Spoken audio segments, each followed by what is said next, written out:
નમસ્કાર, BBN news ચેનલમાં આપનું સ્વાગત છે। હું છું કવિતા પંચાલ ને હવે જોઈએ આજના સમાચાર।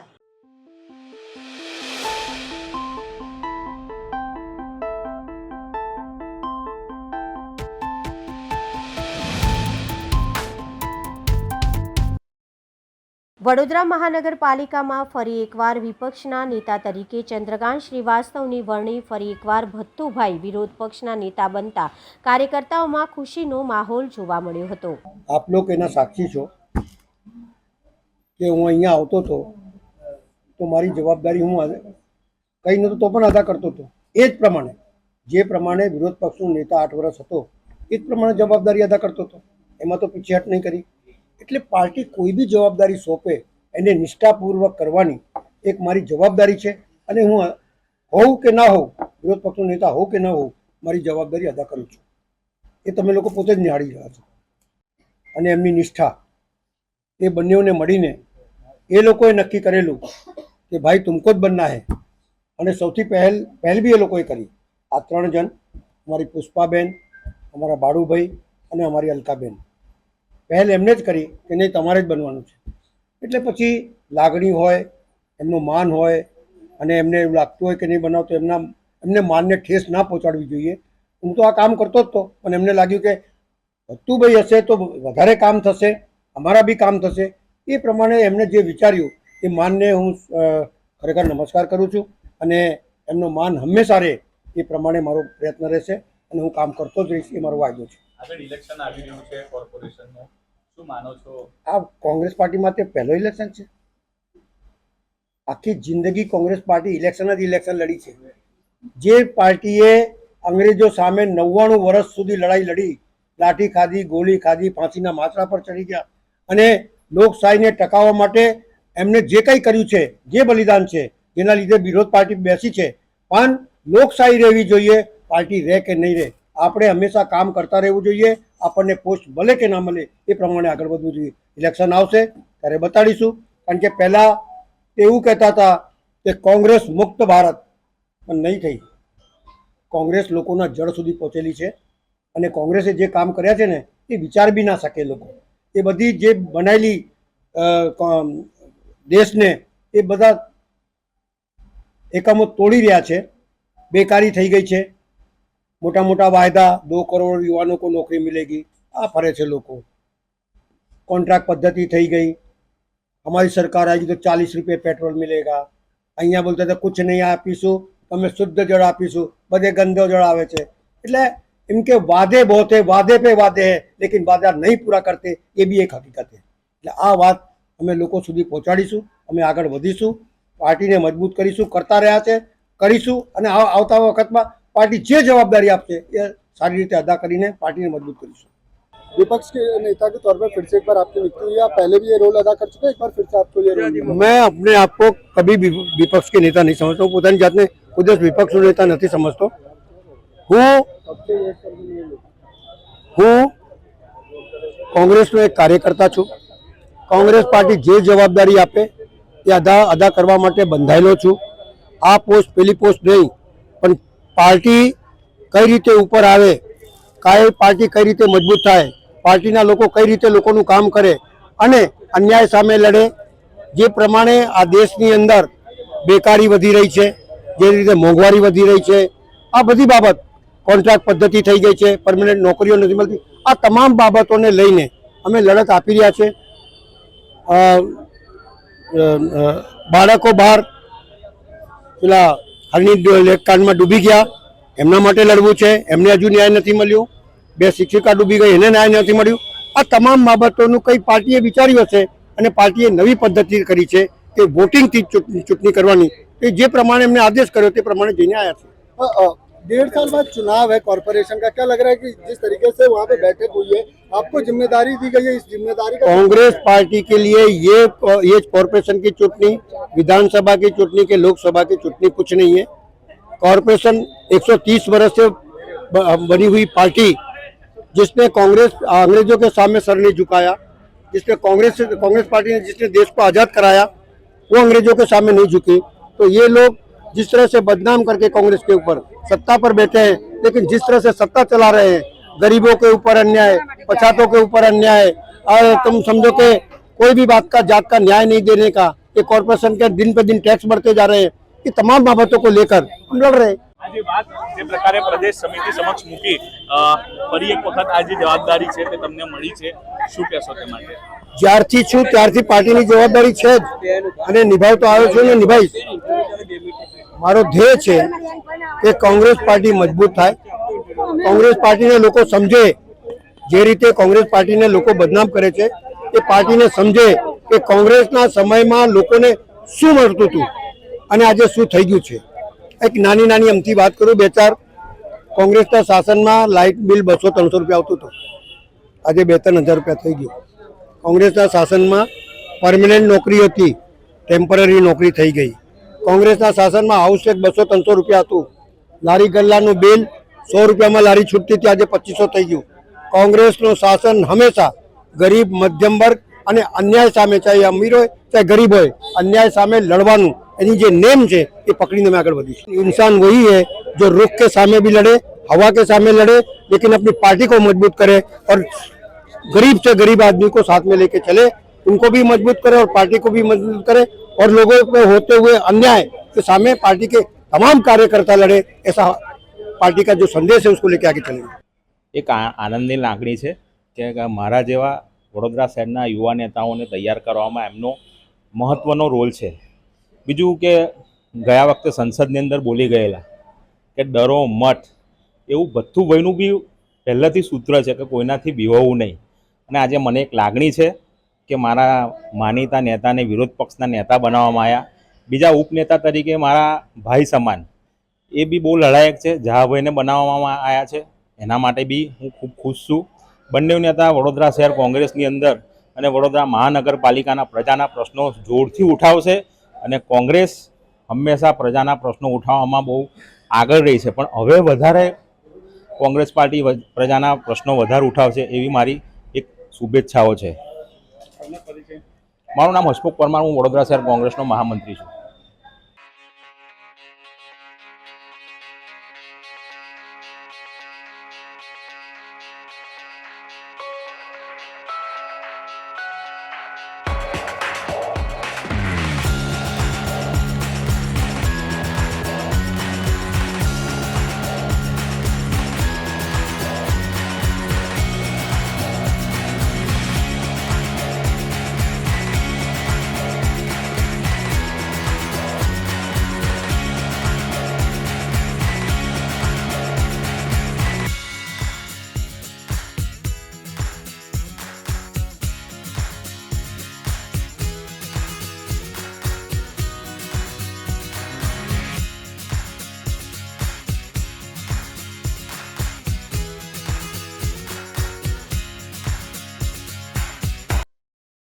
વડોદરામાં બપોરના 2 વાગ્યા સુધીમાં 5 ઇંચ વરસાદ પડતા વડોદરામાં નીચાણવાળા વિસ્તારોમાં પાણી ભરાયા. વડોદરામાં આવેલા બાજવા ગામમાં ભારે વરસાદના કારણે આખું ગામ પાણીમાં પૂરની પરિસ્થિતિ સર્જાઈ. ઠેર ઠેર પાણી ભરાયા. હજી વરસાદ અવિરત ચાલુ રહેતો પરિસ્થિતિ વધુ વિકટ બને તેવી સંભાવના છે.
સ્ટાઈ ઇન સ્ટાઇલ બ્યુટી પાર્લરના રીતુ સિંહ દ્વારા ગૌરી વ્રત કરતી બાળકીઓને તૈયાર કરવામાં આવી. વડોદરા શહેરના છાણી જકાતનાકા વિસ્તારમાં આવેલ શ્રીનાથપુરમમાં પાર્લર ચલાવતા રીતુ સિંહ દ્વારા ગૌરી વ્રત કરતી 25 જેટલી બાળકીઓને તેમના પાર્લર ખાતે હેરવોશ કરવામાં આવ્યા હતા. સાથે જ મેકઅપ અને સરસ મજાની તૈયાર કરવામાં આવી હતી. સાથે જ બાળકોને ગૌરી વ્રત નિમિત્તે ફરહાર રૂપે કેળાની વેફર ડ્રાયફ્રૂટનું પણ વિતરણ કરવામાં આવ્યું હતું. રીતુ સિંહ દ્વારા જણાવવામાં આવ્યું હતું કે અમારા ત્યાં આજે 25 જેટલી બાળકીઓને હેરવોશની સાથે તેમને મેકઅપ અને સરસ મજાની તૈયાર કરવામાં આવી. જે તમામ દીકરીઓ જરૂરમંદ હતી કે જે બાળકીઓ પાર્લરમાં આવતા પણ વિચાર કરતી હોય, પણ ગૌરી વ્રતના ઉપવાસ નિમિત્તે આ બાળકીઓને અમે સુંદર મજાની તૈયાર કરી હતી અને તેમના ચહેરા પર એક નાની ખુશી લાવવાનો પ્રયત્ન કર્યો હતો. બાળકીઓ તૈયાર થયા બાદ ખૂબ જ સુંદર લાગતી હતી. સાથે જ તેમના ચહેરા પર એક अलग प्रकारनी खुशी जोवा मળી હતી, જે જોઈ અમને પણ ખૂબ જ આનંદ થયો હતો. गौरी व्रत निमित्त आज लास्ट डे के दिन हमने इन कन्याओं का हेयर वॉश और ग्रूमिंग का हमने स्टेन स्टाइल ब्यूटी लॉन्ज में इनका मेकअप रखा था. आप देख सकते हैं ये सब कितनी सुंदर लग रही है, प्यारी प्यारी लग रही है सबको. तो हमारा जो ये है PVR में फर्स्ट फ्लोर पे स्टेन स्टाइल ब्यूटी लॉन्ज है. तो आप यहाँ पे सारी लड़कियाँ खुश हो तुम लोग? कैसा अच्छा लगा? मजा आई? सब बहुत खुश है. सब बहुत खुश. Thank you. वेलकम.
વડોદરા શહેરના વાડી મહાદેવ તળાવ ખાતે જવારા વિસર્જન દરમિયાન 35 વર્ષનો યુવાન ડૂબ્યો હોવાની માહિતી વડોદરા અગ્નિશામક દળ દ્વારા ઘટના સ્થળે પહોંચી યુવકની શોધખોળની કામગીરી શરૂ કરાઈ.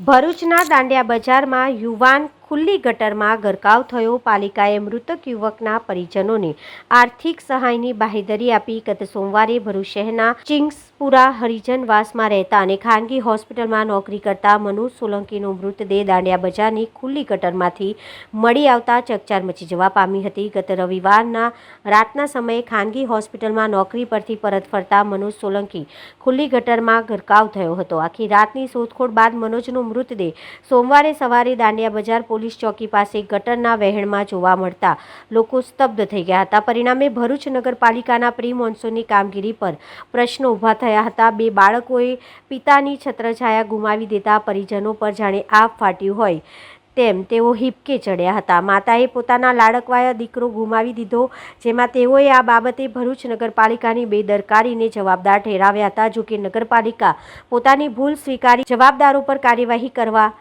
ભૂલી મામલો ઠારે પાડવાની કોશિશ કરી હતી. ભરૂચ નગરપાલિકા દ્વારા મૃતકના પરિવારજનોને ₹15 લાખ અને કેન્દ્ર યોજનામાંથી ₹5 લાખની સહાય આપશે.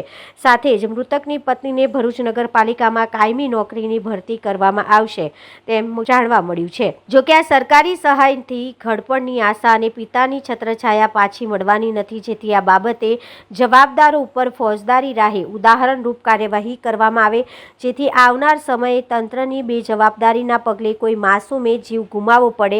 ભરૂચ નગરપાલિકા ચીફ ઓફિસર, 5 વડી વિભાગના એન્જિનિયર, સ્થાનિક નગરસેવક સહિત જવાબદારો ઉપર એટ્રોસિટી, માનવવધ સહિતની કલમો હેઠળ કાર્યવાહી કરવા લેખિત ફરિયાદ કરી છે. ત્યારે જોવાનું એ રહ્યું કે પ્રજાના ટેક્સના રૂપિયાથી મૃતકના પરિવારજનોને આર્થિક મદદ કરી થયેલ બેદરકારીની જવાબદારી સ્વીકારમાંથી છટકી જતા પાલિકાના અધિકારી, પદાધિકારી સહિતના લોકો ઉપર કાયદેસરની કાર્યવાહી કરવામાં આવશે કે નહીં. સાહેબ એ આખા રોડની વચ્ચે આનો ચેમ્બરનું બનાવવામાં કેમ આવ્યું? સૌથી પહેલો મુદ્દો તો સાહેબ એ જ હતો આપણી લાપરવાહી છે, બેદરકારી છે. આપણે તમને એ જ કહીએ છીએ કે તમે જો સાહેબ આ ન્યાય માટે ધર્મેશભાઈ લડત લડે છે, અજયભાઈ લડતા હોય, એમની સાથે અમે ઊભા છે. અમે કોઈ આગેવાની લેવા બેઠા નથી, અમે એમની સાથે ઊભા છે, બંને આગેવાનોની સાથે, આ પરિવારની સાથે. અમે આપને એટલું જ કહીએ છીએ કે 24 કલાક વીતી ગયા, તમને નોટિસ નથી આપી. ત્યાંની પરિસ્થિતિ એવી છે કે રોડની વચ્ચોવચ્ચ ચેમ્બર ખુલ્લી કેમ રાખવામાં આવી? 45 દિવસથી સાહેબ 45 દિવસ થઈ ગયા. રહીશું એવું કેવું છે, મારું કેવું નથી, સ્થાનિકોનું કેવું. 45 દિવસથી ચેમ્બર ખુલ્લી કેમ રાખવામાં આવી? એ કયા અધિકારી, કર્મચારી, કયા કોન્ટ્રાક્ટર? સાહેબ બેદરકારી છે, લાપરવાહી છે. હવે તમે આને કોઈને છાવરશો તો સાહેબ એ ખોટું થશે, કહેવાશે. સહાયની વાત બીજા પ્લેટફોર્મ પર આવે છે. પહેલા તો ન્યાયની વાત આવે કે જેના કારણે આ મોત થયું છે એને તમે શું કડકમાં કડક શિક્ષાત્મક પગલાં લેશો, એને સસ્પેન્ડ કરો તાત્કાલિક ધોરણે. તમે પણ ઇન્વોલ્વ હોય તો તમે લોકો પણ સ્વેચ્છાએ રાજીનામું આપી દો, એવું અમે કહીએ છીએ. અને સાહેબ સહાયની વાત બીજા પ્લેટફોર્મ પર આવે છે. ધર્મેશભાઈ, અમારા જે આગેવાનો, જે પરિવાર બેઠા છે, જે રીતે સહાયની માંગણી છે અને જે રીતે ધર્મેશભાઈ હમણાં કીધું કે જે રીતે ત્યાં મોત થયું હતું અને સહાય ચૂકવવામાં કાયદાકીય રીતે લડત લડેલી અને સહાય ચૂકવવામાં આવેલી હતી, પણ આપણે નૈતિકતાના ધોરણે સાહેબ તાત્કાલિક ધોરણે સહાયની પણ જાહેરાત કરવી જોઈએ. નથી બોલી રહ્યો, આ રાજકારણને હું સાઈડ પર મૂકું છું. હું સામાન્ય એક નાગરિક તરીકે બોલું છું આપને, અને 2 હાથ જોડીને વિનંતી કરું છું આપને સાહેબ કે તમે 24 કલાક થઈ ગયા, 24 કલાકમાં તમે શું આના ઉપર કાર્યવાહી કરી? અમને ખાલી એટલું તમે જાણ કરો કે તમે આ કાર્યવાહી, તમે કોઈ નોટિસ આપી છે? કોઈ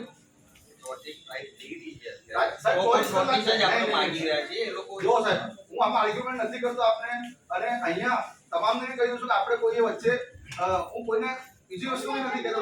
આપણે એટલું જ કહીએ છીએ કે 24 કલાક પૂરા થયા ત્યાં સુધીમાં આપે હજુ સુધી કોઈને નોટિસ કેમ ના આપી? આ કોઈ રાજકીય મુદ્દો નથી. અમે સુરભીબેન, પક્ષના નેતા બધા સાથે ત્યાં ગયા હતા. હમણાં હાલમાં અમે બધા સાથે ત્યાં જઈને અમને મુલાકાત લઈને આવેલા છે. 24 કલાક વીતી ગયા, કોઈ કાલે સ્મશાન યાત્રા હતી, એમની કોઈ હાજર નતું આપનું નગરપાલિકાથી, એ બી અફસોસની વાત છે. પણ 24 કલાક વીતી ગયા છતાં પણ આપણે કોઈ કાર્યવાહી નથી કરી. સાહેબ એ બનાવની ઘટના સ્થળે આપ નથી ગયા હજુ સુધી. આપ એ બનાવની ઘટના સ્થળે જશો ને ત્યાં તમે કહેશો કે આ ખોટું થયું છે. નગરપાલિકા સાહેબનું પછી સાંભળીએ. ગઈકાલે ભરૂચના ચિંગસપુરા વિસ્તારમાં મનોજભાઈ સોલંકી જે ડ્રેનેજની ચેમ્બરમાં પડવાથી મૃત્યુ પામેલા હતા, તેમની માટે આજરોજ તમામ ત્યાંના સ્થાનિક રહીશો તેમજ એમના સમાજના આગેવાનો નગરપાલિકા ખાતે રજૂઆત કરવા આવ્યા હતા. અને તમામે નગરપાલિકાના ચીફ ઓફિસર, પ્રમુખ, કારોબારી ચેરમેન તેમજ સત્તાધારી પાર્ટીના લોકોને રજૂઆત કરી હતી કે જે મનોજભાઈનું મોત થયું છે તે મોત નગરપાલિકાની લાપરવાહી, બેદરકારીના કારણે થયું છે. એટલે સ્વર્ગીય મનોજભાઈને, પરિવારને, એમના મિસિસને નગરપાલિકા ખાતે કાયમી નોકરી મળે, નગરપાલિકા એમના પરિવારને સહાય ચૂકવે અને જે કોઈ પણ કર્મચારી, અધિકારીની બેદરકારીના કારણે આટલો મોટી હાદસો જે થયો એટલે એની પર તાત્કાલિક ધોરણે એક્શન લેવામાં આવે. આ 3 માંગ અમે સૌ આગેવાનોએ નગરપાલિકાના સત્તાધીશ પાર્ટીની સામે મૂકી હતી અને લાંબી ચર્ચા બાદ આ 3 માંગણીઓ અમારી સ્વીકારવામાં આવેલી છે. તમામ જે દલિત સમાજના આગેવાનો અને અમારા વિરોધ પક્ષના સભ્યો તેમજ ત્યાંના સ્થાનિક રહેવાસીઓ, તેમના પરિવારના લોકો ઉપસ્થિત હતા અને નગરપાલિકા દ્વારા આ 3 માંગણીના અંદર સંમતિ દર્શાવી 20 લાખ રૂપિયાની સહાય માટેની જે માંગણી એમણે સ્વીકારી અને હાલમાં 10 લાખ રૂપિયાનો ચેક તેમજ નગરપાલિકાની સામાન્ય સભામાં બીજા 5 લાખ રૂપિયાનો ઠરાવ તેમજ જે સરકારી સહાય છે તે કુલ મળીને 20 લાખની સહાય થાય એવી વ્યવસ્થા કરવાની બાંયધરી આપી છે. તેમજ એમના પરિવારમાંથી એમના મિસિસને નગરપાલિકા ખાતે નોકરી પર લેવા માટેની પણ તેમણે બાંયધરી આપી છે તેમજ સ્વીકારેલું છે. એટલે અમે તમામ આગેવાનો, નગરપાલિકાના સભ્યો, શાસક પક્ષના સભ્યો અને આ પરિવારના લોકોએ જે રજૂઆત કરી તે માંગણી સ્વીકારી તે બદલ હું નગરપાલિકા અને તેમનો આભાર વ્યક્ત કરું છું. જય હિન્દ, જય ભારત.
રાજકોટ જિલ્લાના ઉપલેટામાં માનવ સેવા ટ્રસ્ટ અને સિંધી સમાજ દ્વારા રક્તદાન કેમ્પનું આયોજન કરવામાં આવ્યું. ઉપલેટામાં સિંધી સમાજવાડી ખાતે સ્વવંદનાબેન જગદીશભાઈ પેરવાણી તેમજ આશાબેન ચંદુભાઈ પેરવાણીના સ્મરણાર્થે એક રક્તદાન કેમ્પનું આયોજન કરવામાં આવ્યું હતું, જેમાં અંદાજે 50 જેટલી બોટલો એકત્રિત કરવામાં આવી હતી. તો આ સેવાના ભગીરથ કાર્યમાં સિંધી સમાજના આગેવાનો કાર્યકર્તાઓ બહોળી સંખ્યામાં ઉપસ્થિત રહ્યા હતા અને આ કેમ્પને સફળ બનાવ્યો હતો. આ કેમ્પનું આયોજન ચંદુભાઈ સુંદરદાસ પેરવાણીના સહયોગથી કરવામાં આવ્યું હતું, જેનો મુખ્ય ઉદ્દેશ જરૂરિયાતમંદ અને ગરીબ લોકોને આસાનીથી વિનામૂલ્યે રક્ત મળી રહે તે હેતુથી કરવામાં આવ્યો હતો, જેને લઈને એકત્રિત કરેલ બ્લડ રાજકોટ સરકારી બ્લડ બેંકને સુપ્રત કરવામાં આવ્યું હતું. રમેશભાઈ રામચંદાણી, ઓડિટર, સિંધી સમાજ ઉપલેટા. આજરોજ શ્રી માનવ સેવા ટ્રસ્ટ ઉપલેટા, શ્રી સિંધી સમાજ ઉપલેટા તથા સિંધી યુવા ગ્રુપ દ્વારા રક્તદાન કેમ્પનું આયોજન કરવામાં આવ્યું છે. આ રક્તદાન કેમ્પમાં આશરે 40 થી 50 લોકોએ તેમનું બ્લડ ડોનેટ કર્યું છે. આ બ્લડ ડોનેશન કેમ્પ સ્વર્ગીય આશાબેન ચંદુભાઈ પેરવાણી તથા સ્વર્ગીય વંદનાબેન જગદીશભાઈ પેરવાણીના સ્મરણાર્થે દાતાશ્રી ચંદુભાઈ સુંદરદાસ પેરવાણીની પ્રેરણાથી આયોજન કરવામાં આવ્યું છે. આ રક્તદાન કેમ્પની અંદર પીડીયુ મેડિકલ કોલેજ રાજકોટ એમને દ્વારા ચલાવતી બ્લડ બેંક દ્વારા સુંદર મજાનો સહયોગ કરવામાં આવ્યો છે. મારી વધારેમાં વધારે યુવાઓને અપીલ છે કે તેઓ આગળ આવે, કારણ કે રક્તદાન એ મહાદાન છે. રક્તદાન કરવાથી હજારો લોકોની જિંદગી બચી શકે છે. રક્તદાન કરવાથી આપણા શરીરના રોગો કંગળા નાબૂદ થાય છે, આપણે સ્વસ્થ રહી શકીએ છીએ. તો આ રક્તદાન એ મહાદાન સૂત્ર સાર્થક કરીને વધારેમાં વધારે લોકો જોડાય એવી મારી તમને નમ્ર અપીલ છે. મારું નામ પેરવાણી ભૂમિકા જયેશભાઈ છે. શ્રી માનવ ટ્રસ્ટ સંચાલિત ઉપલેટા, શ્રી સમસ્ત સિંધી સમાજ અને સિંધી યુવા ગ્રુપ તરફથી આ કેમ્પનું આયોજન કરવામાં આવેલું છે. આ કેમ્પનું આયોજન સ્વર્ગસ્થ આશાબેન ચંદુભાઈ પેરવાણી, સ્વર્ગસ્થ વંદનાબેન જગદીશભાઈ પેરવાણી હસ્તે શ્રી ચંદુભાઈ સુંદરદાસ પેરવાણી આ કેમ્પનું આયોજન કરવામાં આવેલું છે. આ કેમ્પનું આયોજનમાં જે લોહી દાન કરવામાં આવે છે તે સીધું રાજકોટ સરકારી બેંકને આપવામાં આવે છે. માનવ ટ્રસ્ટ સંચાલિતનો આમાં ખૂબ જ સહયોગ આપવામાં આવે છે. તો બધા લોકો આ કેમ્પનો ભાગ લઈ અને ગરીબ લોકોને લોહી પહોંચે ત્યાં સુધી અમે વિનંતી કરીએ છીએ. અને આ કેમ્પ બદલ જે લોકો લોહી આપે છે તેનો ધન્યવાદ.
પાંચ દાયકાઓથી સીતારામનગર તરીકે ઓળખાતા વિસ્તારને પ્રચાર માધ્યમોમાં રહેમતનગર દર્શાવતા સ્થાનિક રહીશોનું સરકારને આવેદનપત્ર. દામનગરની સીતાનગરના સમસ્ત હિન્દુ સમાજનું સરકારમાં આવેદનપત્ર પાઠવી સીતારામનગરને સીતારામનગર જ રહેવા દો, રહેમતનગરના નામે માધ્યમ ઉલ્લેખ કરનાર સામે પગલાં લેવાની માંગ. જિલ્લા કલેક્ટર, એસડીએમ, એસપી, પાલિકા, પોલીસ, રેવન્યુ સહિત સંબંધ કરતા તંત્રને આવેદનપત્ર પાઠવી રજૂઆત કરાઈ. 5 દાયકાઓથી મોરારી બાપુના સીતારામ ટ્રસ્ટ દ્વારા નિર્માણ વસાહત સીતારામનગરના નામે ઓળખાઈ રહ્યું છે, ત્યારે પ્રચાર માધ્યમ સોશિયલ મીડિયામાં રહેમતનગરનો ઉલ્લેખ કરી રહેલા ઈસમો સામે પગલાં લેવા મોટી સંખ્યામાં સીતારામનગરના રહીશો હાજર રહ્યા હતા. સૌથી ગીચ વિસ્તાર ગણાતા સીતારામનગરનો ઉલ્લેખ રહેમતનગર તરીકે થતાં સ્થાનિક રહીશોએ હિન્દુ હિતની રક્ષા માટે હોદ્દા લઈને ફરતા આગેવાનોને કરતા સ્થાનિક નેતાઓ ગાયબ. વારંવાર સીતારામનગરને માધ્યમોમાં રહેમતનગર દર્શાવી સોશિયલ મીડિયામાં પ્રચારકર્તાઓ સામે કડક કાર્યવાહી કરવાની માંગ કરવામાં આવી હતી. કરી કડક કાર્યવાહી થવા સમસ્ત હિન્દુ સમાજની માંગ છે. આ બધું તમે આવેદનપત્ર દિવસનું જિલ્લા કલેક્ટર કચેરી અમરેલી, જિલ્લા પોલીસ અધિક્ષક શ્રી અમરેલી, પ્રાંત અધિકારી Kashi, PSI Shri Damnagar police station, chief officer Shri Damnagar reserve કચેરી, મામલતદાર શ્રી રાખી જિલ્લા વિશ્વ હિન્દુ પરિષદ અમરેલી, જિલ્લા બજરંગ દળ પ્રવર્તક અમરેલી અને જિલ્લા હિન્દુ પરિષદ દામનગર. તો આ હતા આજના સમાચાર. આવતીકાલે ફરી મળીશું આ ચેનલ પર આ સમય. ત્યાં સુધી સમગ્ર BBN ન્યૂઝ ચેનલની ટીમને રજા આપશો. નમસ્કાર.